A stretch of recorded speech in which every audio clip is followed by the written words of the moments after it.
Hello and welcome everybody to this week's The Coaching Room Community Call. This is part of the leadership series with Jay Headley, and this particular session is on power versus influence in leadership. Welcome, Jay. I shall be guiding the call. Max is the man with the slides, and he's got a face and a voice that he will be there in the background as well and come in. Jay, welcome. How are you? Yeah, good, thank you. Yourself, Marto? Excellent. All well. I like being called Marto. It's a very Australian thing. It's good. At least it's nothing.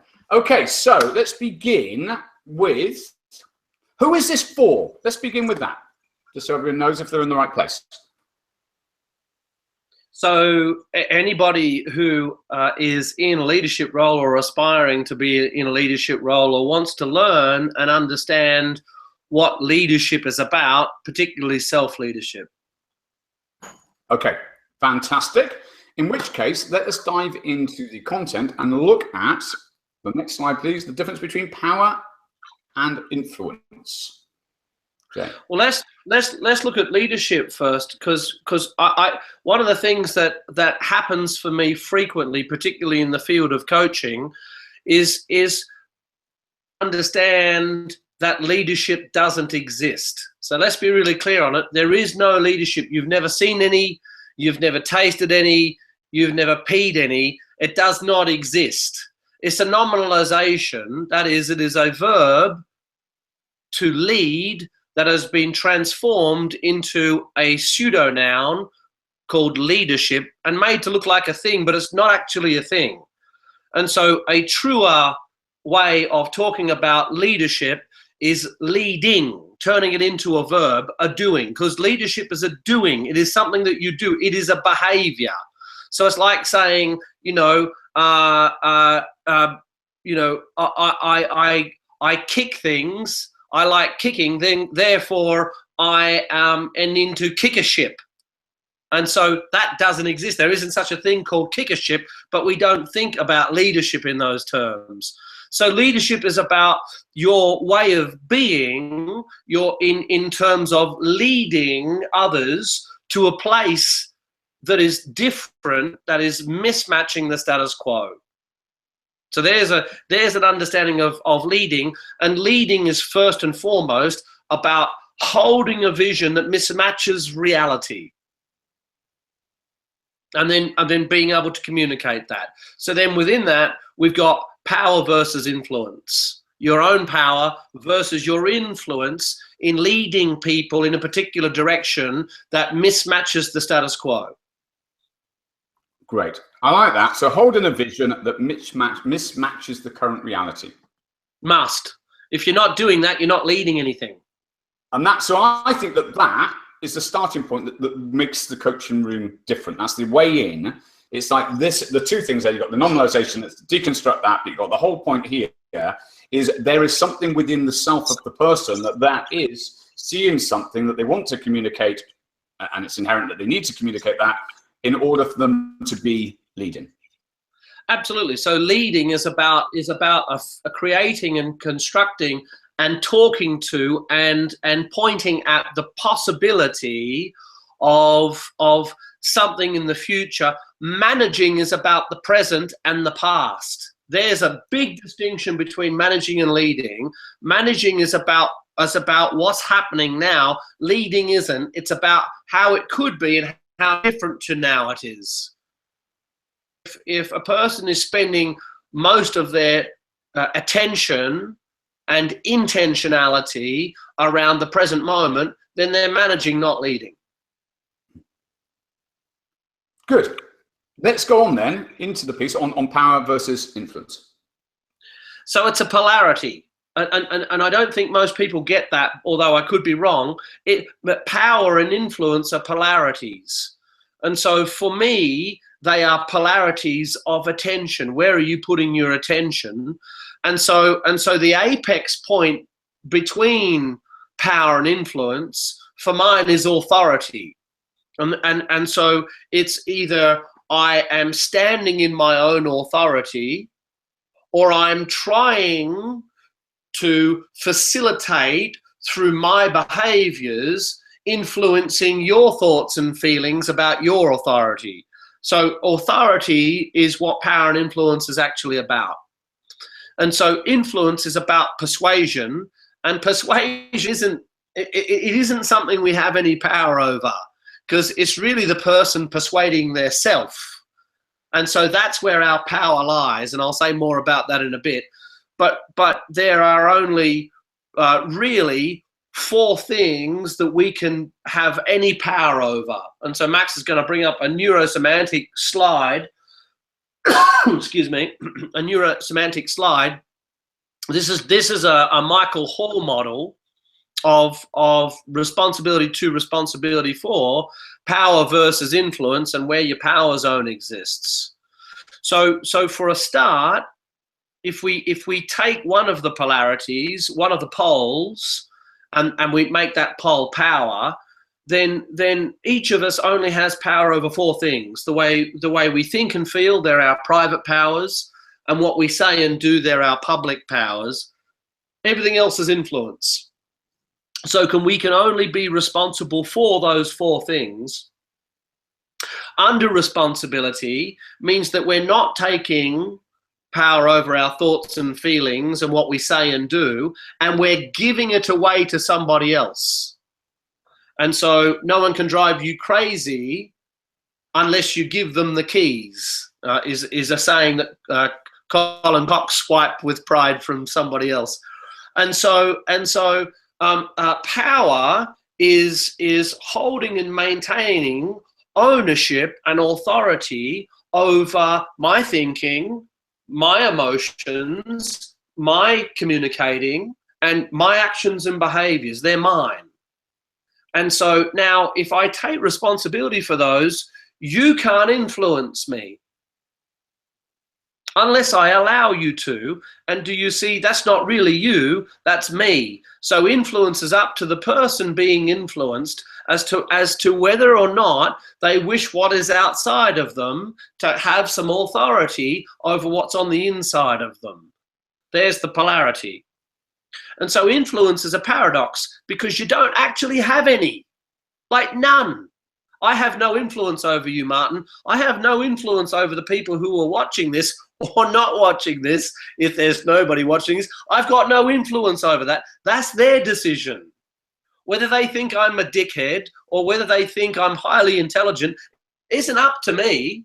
It's up to their decision-making process based on what they think and feel about themselves in relationship to what I'm saying, and whether that matches or not. All of that's an inner game that I don't have any power over. So now this is actually very freeing, because if I can see that I truly only have power over those 4 powers, I can take ownership of them and let everything else go, because it is outside my sphere. If you look at the bubble, my sphere of power. Now the rest is influence, and influence is a really thing, because influence is persuasion. And once I know that actually I can't persuade you, only you can persuade you, then it leads me to what I can do to influence you. And the really interesting thing is, actually, the thing that's going to influence you most is you. So the more I disappear, and the more I can facilitate you seeing you in the face of me through matching and mirroring pacing, and with some leading to test, I actually can gain influence, because all I'm giving you back is you, and of course you influence you. And that's where, when I'm able to step into how I pace you, what I choose to say, what I choose to think, what I choose to communicate, what I choose to feel, what I choose to do, and I feed that back as you, I paradoxically becoming incredibly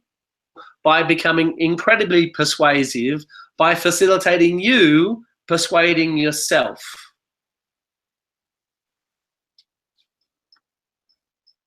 Good. I like all that. Keep that going. So, let's talk about workplace context. And let's look at personal life potentially just as an extra one, just so we've got sort of both bases covered.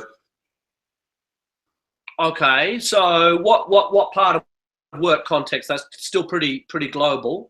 What would be I was interesting? keeping it global to allow your mind. I was getting myself out the way and letting your genius flow one word at a time from your mouth. As So the last bit was so good, you don't need me. let's take a situation where you and I are working together, Martin, and you do something I don't like. Yep, and I might say, gee, that Martin, he really pisses me off. Yeah. Well, you see, I am in that example. I'm allowing you to have influence over my thinking and feeling. Yeah. Well, they're my domains. So actually, if I don't allow you to have any power over my thinking and feeling, I can think and feel what I want, and I can choose whether to feel pissed off or not in the face of what it is you might be doing.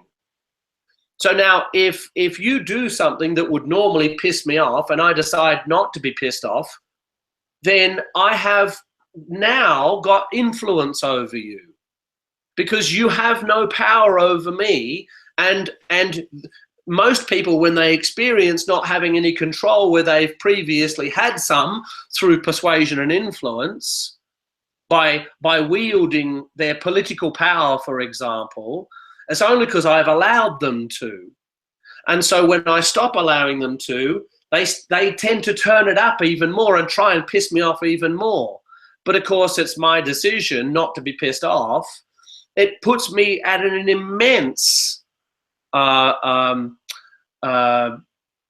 advantage in our interaction of authority, because now you have no authority over me. You can't make me think or feel anything. So paradoxically, now that I can clear my thinking and clear my mind, body, emotional state, I can communicate whatever it is I want to communicate. And unless you're stepped into your power, then I'm going to start having influence and being able to persuade you by simply asking questions about your thinking that doesn't make any sense to me and doesn't match rational thought or doesn't link with something you've said before or done before, and I'm seeing incongruity. I can start pointing that out to you, holding you account to that. It gives me an immense amount of influence in the relationship, and it's an authoritative influence. It's not a matter of being right or wrong. It's a matter of me stepping into my authority and standing up for what it is I'd like to say, regardless of how you're being in the world.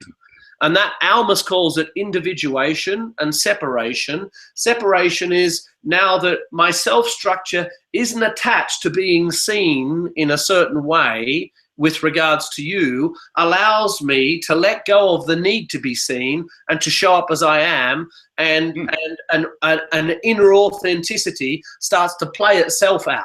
I don't have to be authentic, because that would be inauthentic. I can simply express myself as I want to express myself, which is authenticity. And for most people, that's a very scary place for them to be, with somebody who is not able to be influenced or persuaded.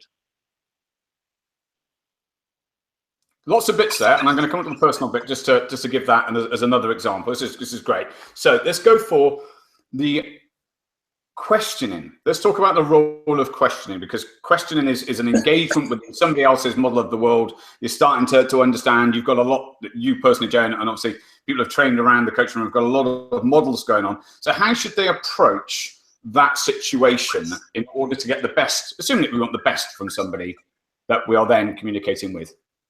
So it's about leading polarities and understanding that my first person perspective is different from your first person perspective. And I don't have any power over your first person perspective, and nor you over mine. We've both got opinions, we've both got attitudes, we've both got beliefs, we've both got values, we've both got identities, we've both got an understanding of ourselves, others, and the world. All that exists between us. When I let go of trying to control yours, I simultaneously let go of you having any control over mine. And so now I'm able to ask questions about yours. So now that I've not only got my perspective, but as I ask questions about your model of the world, I'm starting to understand yours. Now I've got two perspectives. Now I can step back into a third perspective and look at those two perspectives, how they differ, how they come together, what they're made up of, what are the identity structures, the value structures, the belief structures holding and maintaining them. What are we both actually talking about? Find the apex point and begin to ask questions about whether you're able to see all that. And I can also begin to then ask questions about the limit of your perspective that you may not see, that you can't see. And all of that from a third person perspective, let alone a fourth person perspective, where I'm able to step back and see environmentally, systemically, metasystemically, what is actually going on from a systems process perspective. Now I've got four perspectives, you've got one. Now with those four perspectives, I can point at things that you can't see, and bring them into your awareness in a way that expands your consciousness and provides me as the expander of consciousness, not that I'm doing that, but I'm facilitating that, with an authority in relationship, because we're relational beings, with an authority in our relating in that moment enables me to become highly influential. And this is what coaches have got to be able to do. It's what leaders have got to be able to do. It's what parents have got to be able to do with their children. It's what team managers have got to be able to do. This is what leading is all about. It's about leading not the outer game, because that's management, but it's about leading the inner game in an influential yet open and transparent way to move from probability, which is the probability that exists between us, to possibility. And leadership's about possibility, about leading you to the possibility of you, the possibility and the potential of me, and the possibility and the potential of us as we come together in object relation with each other, or free of object relation, in relational being together. Good. Let's look at how... Well, paradoxically, the only thing I've got to do in order to achieve that is let go of my perspective, while simultaneously seeing that it still may be a valid perspective, but I am no longer attached to it, enables me to move into a fluid place with you, where I'm able to investigate multiple perspectives in the moment, which is a fifth person perspective, about the one perspective you're able to see that you're fixed and identified and emotionally attached to. That's where influence and authority comes from. Good. Let's just do a... Go on, not being attached. I'm going to come back to some more practical steps, but I just want to give a counter of a more personal example for those to understand that this is a development process that is not only workplace, it's the whole of life. There is no workplace life, it's everything, isn't it? It's self. Mm-hmm. Yeah, it is. Do you want to... Do you want to give a few words how things can manifest in a personal communication, let's say, or would you say it is exactly the same, and we just break that boundary down, that really leadership is across all domains? So take a conversation. In my experience, and it is only in my experience, and so I can only speak from that, but in my experience, most people in relationship are simply waiting for the other person to shut up so that they can say something. So if I go to a party and I'm talking to somebody, most people will ask about what it is I do, so that I will ask about what it is they do, so that they can talk about themselves, so that they can share. Now I know that, and I know that that is likely through experience to be their perspective. then I don't have to get caught up in my own needs to be seen by them as a somebody. I can start to investigate not only their self structures and perspectives that hold and maintain that perspective, but I can also, in just asking questions about them, I can hear about their strengths, their weaknesses, how they process information, what stage of development they're coming from, just by the subjects that they're talking into, what they're paying attention to, whether they're paying wholly and solely attention to themselves, what lines of development they're strong in or weak in. I can get to know them in a 10-minute conversation better than they know themselves. Now that to me is very moving, because I can choose then whether to engage with that person at a much deeper level than they may expect to go or understand, or I can choose not to, because I might be able to through being emotionally intelligent in that moment, check in that really they're not ready for that kind of conversation, and I can choose to end the conversation and move on, or end the conversation and not have a conversation with anybody and simply be at the party the way I want to be at the party, say something when I'm ready to say something. I'm free. I'm free to move. I'm free to engage. I'm free to disengage. In that impersonality, I am free to be incredibly personal. And so with impersonal comes immense personalness. And so when I choose to engage with you, which isn't very often with people, I get that. I'm not an easy person to be around. But when I choose to engage with you, you damn well know I'm going to engage you in the head, heart, and gut, fully and holistically as a human being. I'm gonna give my whole self, as I do here. I'm going to give my whole self to you in our conversation, and I'm going to facilitate you awakening the power of you leaning into giving your whole self in our conversation, and we'll actually get to know each other pretty damn quickly, which can be scary, and it can also be beautifully delightful. So it is in everyday conversations, it is in partnerships, in business, in love, in parenting children, in managing a team, in directing an organization, in leading the CEO of an organization. It's everywhere, Martin. Leading is everywhere. Perfect. Let's say people want to develop their skills. We're going to come on to a little information about something we've got coming up next year. But what I want to do is, how do you, Jay, in a room with either yourself or one of the other training team, how do they support people how do you support and they support people going through a process where they can experience this within themselves that then gets implemented in their lives, or that, that they are then carrying that into their lives? How do you go about it? Well, one-to-one coaching would be the most direct way, and I do a hell of a lot of that leadership, executive development coaching. That is the fastest way for a human to develop that. As a team, I had a client today in Singapore who asked me the same question: how do I develop my people faster? My answer to that question was disturb them, disturb the status quo, disturb the homeostatic effect that is holding and maintaining people where you are. And he said, how do I do that? And I said, the same way you're doing it here with me, how I'm disturbing you here now in this moment is disrupting and is disturbing the status quo, is how you awaken that possibility in others.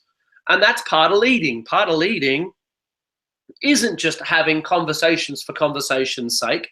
Both Joseph and I are kind of done with that in our lives. And Joseph, the other night, I was out to dinner with a client with Joseph, said, well, we can only do so much ordinary bullshit chit chat. Thank you for dinner. We're leaving.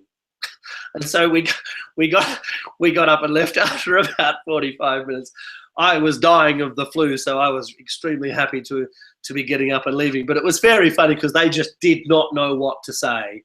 And so, they may have experienced that as rude. One of them, who knows us pretty well, I think probably experienced it as Joseph.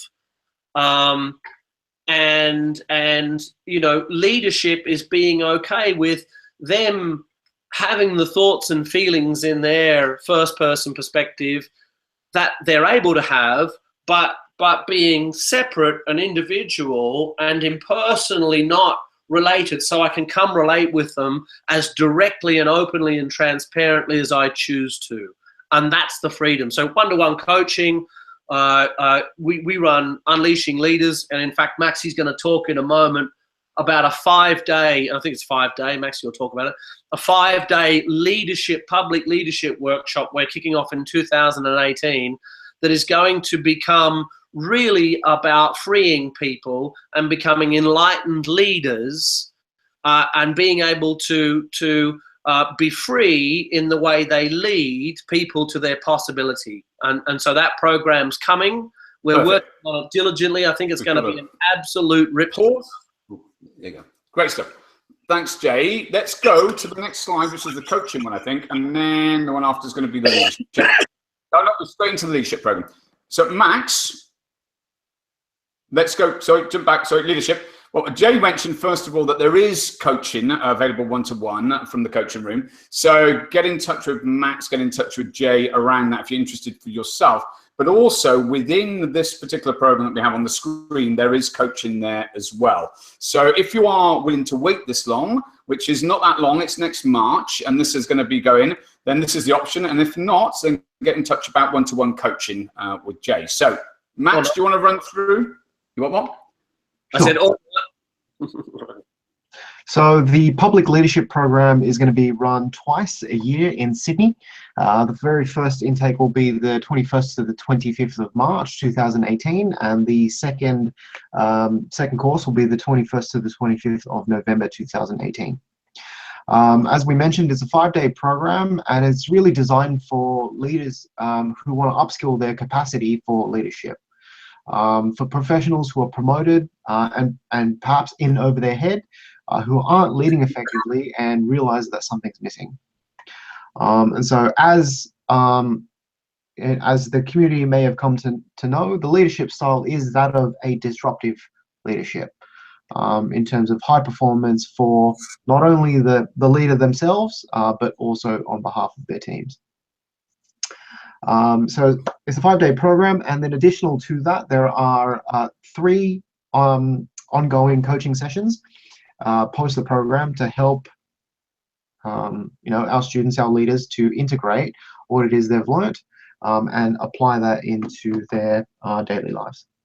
It's actually to disturb them even further, but carry on. So that's, yeah, if you're interested about the Leadership Practitioner Program, we'll have some information up on the website soon. But if you'd like to have a chat about it, send me an email, max.young@thecoachingroom.com.au, and let me know if you've got any questions. And we'll be running more of these programs as well, where we're front and centering different aspects of the program to give you a taste of what it is we're going to be covering. So we're covering personality structures, stage structures. We're covering all kinds of different aspects of learning how to lead from an enlightened perspective. That is freedom from the need to be free. And so we'll have heaps more of these coming forward. So there'll be lots more information. And when we've really got the program fully and completely nailed down, we'll be releasing it and talking further about it. But until then, it's really just a teaser. There we go. Thank you, everybody. And I've got to say, this is part of our leadership program with Jay Headley. The genius of Max there, saying for people in over their heads. In Over Our Heads was a book by Robert Keegan. The last session was on Robert Keegan, Accidental or on Purpose Genius. That was as a link between the 2 events. Well done, Max. And well done, Jake. Great content. Next week, we have got, and that's on Tuesday, 1st of August, same time. What it takes to be a successful coach in the coaching industry will be the subject there. As always, we will be in the community, Facebook. If you are there, leave comments, engage, reach out if you have questions, and on YouTube too. Check out the links in the description, which will magically appear once the landing pages are available too, as well. Jay, thank you. Very, very good. Very good content. Hopefully everyone enjoyed it. Thanks, Max. There he is. He is real. Look at him. There he is. He's done his hair especially. Right. Everyone, take care. See you all. What? Bye.